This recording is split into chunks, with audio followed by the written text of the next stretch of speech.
সত্যি কি Kolkata night Riders Mitchell স্টার্ককে নিয়ে সবথেকে বড় ভুল করেছে?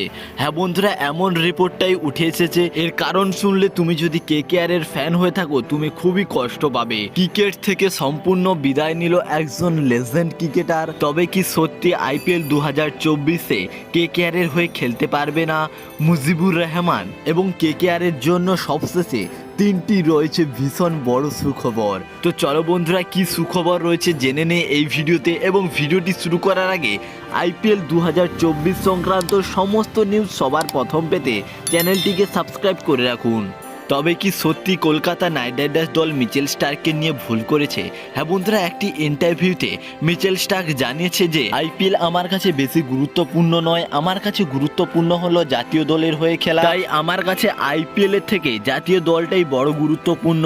এবং একটি রিপোর্ট থেকে জানা গেছে যে অস্ট্রেলিয়া ক্রিকেট দল একটি নোটিশ পাঠিয়েছে কেকেআর এর কাছে যে তারা প্রত্যেকটি ম্যাচে মিচেল স্টার্ককে খেলানোর আগে তার ইনজুরির রিপোর্ট যেন জমা দেয়। যদি পুরোপুরিভাবে সুস্থ থাকে তাহলে খেলবে, এবং একটু যদি চোট থাকে তাহলে ওই ম্যাচে কিন্তু পারফর্ম করবে না মিচেল স্টার্ক। এটি শোনার পর অবাক হয়ে গেল কেকেআর ফ্যানেরা। দ্বিতীয় ব্রেকিং নিউজটি হলো ডেভিড ওয়ার্নার, যে কিনা অস্ট্রেলিয়ার টপ ওপেনার, তিনি 2024-এর প্রথম দিন শুরু হওয়ার সঙ্গে সঙ্গে ওডিআই থেকে সম্পূর্ণভাবে বিদায় ঘোষণা করলেন। তিনি প্রথমে টেস্ট থেকে বিদায় নিয়েছেন, এখন ওডিআই থেকে সম্পূর্ণভাবে বিদায় নিচ্ছেন। এবং এটিও শোনা যাচ্ছে 2024-এর বিশ্বকাপের পরেই টি-20 থেকে বিদায় নেবেন তিনি। এবং আইপিএলের কথা বললে 2024-এর আইপিএল খেলবেন, কিন্তু 25-এর খেলবেন কিনা সেটি নিয়ে রয়েছে অনেক সংশয়।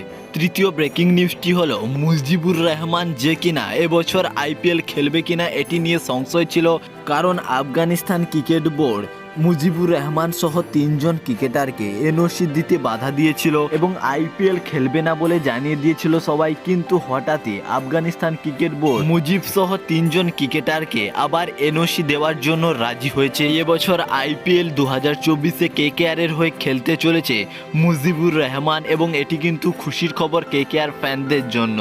তৃতীয় গুড নিউজটি হলো রাহমাদুল্লাহ গুরবাজ, যে কিনা কেকেআর এর ওপেনার, সে রিসেন্টলি ইউএই বিরুদ্ধে একটি দুর্ধর্ষ সেঞ্চুরি করে দিয়েছে মাত্র 50 বলে। তিনি এখন টি-20-তে দুর্ধর্ষ ফর্মে রয়েছে এবং আশা করা যায় আইপিএল এ কেকেআর এর হয়ে জ্বলে উঠবে।